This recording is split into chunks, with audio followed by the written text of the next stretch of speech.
Hello hi friends, అందరు ఎలా ఉన్నారు? వెల్కమ్ బ్యాక్ టు శాలిని సర్విల్లు. దసరా నవరాత్రుల్లో మొదటి రోజు అమ్మవారికి కట్టుపొంగలిని నైవేద్యంగా సమర్పిస్తూ ఉంటారు.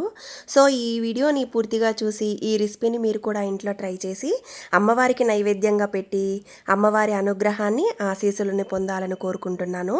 ఒక సీక్రెట్ టిప్తో వెన్నలాగా కరిగిపోయే ఈ వెన్న పొంగల్ని ఎలా తయారు చేసుకోవచ్చో ఈ వీడియోలో చూసేద్దాం. నేను ఇక్కడ 1 కేజీ కట్టు పొంగల్ తయారు చేస్తున్నాను కాబట్టి దానికి తగ్గట్టుగా ఇంగ్రీడియంట్స్ చెప్తున్నాను. 20 గ్రామ్స్ మిరియాలు, 50 గ్రామ్స్ అల్లము, 100 గ్రామ్స్ పచ్చిమిరపకాయలు కావాలండి కేజీ క్వాంటిటీకి. వీటిని ఇలాగ నీట్గా పీల్ తీసేసి రెడీ చేసి ఉంచుకోవాలి. ఒక మిక్సీ జార్ తీసుకొని అందులో మిరియాలు వేసుకొని కచ్చాపచ్చగా గ్రైండ్ చేసుకున్నాక అల్లం పచ్చిమిరపకాయలు కూడా వేసుకొని మరీ మెత్తగా కాకుండా ఈ విధంగా గ్రైండ్ చేసుకొని పక్కన ఉంచుకోవాలి.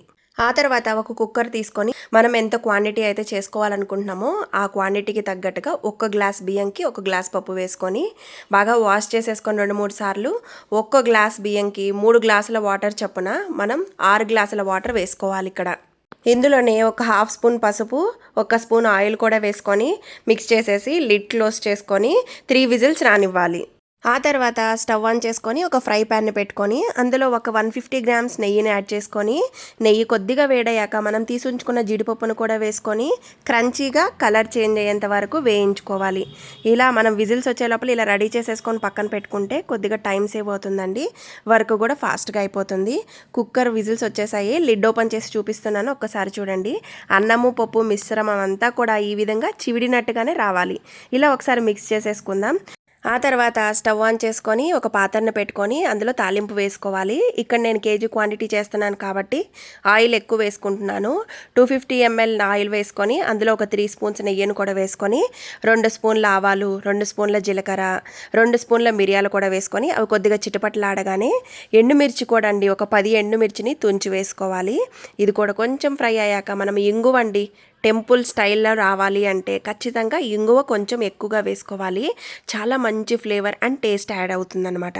ఇది కొద్దిగా వేగాక మనం ముందుగా గ్రైండ్ చేసుకున్న అల్లం పచ్చిమిర్చి మిరియాల పేస్ట్ని కూడా వేసుకొని పచ్చివాసన పోయేదాకా వేయించుకున్నాక గుప్పెడంత ఫ్రెష్ కరివేపాకు తీసుకొని బాగా వాష్ చేసి అది కూడా వేసుకొని వేయించుకోవాలి. అబ్బా, ఈ ఫ్లేవరే భలే ఉందండి. జలుబు చేసినప్పుడు కానీ ఇలా వేడి వేడిగా కట్టు పొంగల్ చేసుకొని తింటే చాలా బాగుంటుంది.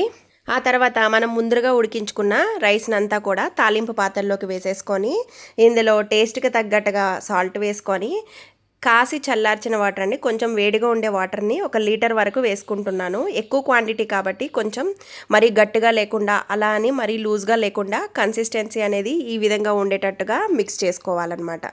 ఇక్కడ నేను ఒక మంచి టిప్ చెప్తానండి.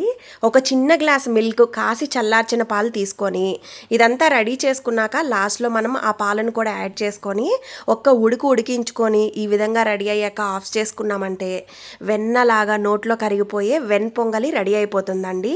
అచ్చం గుళ్ళో ప్రసాదం లాగే ఉంటుంది.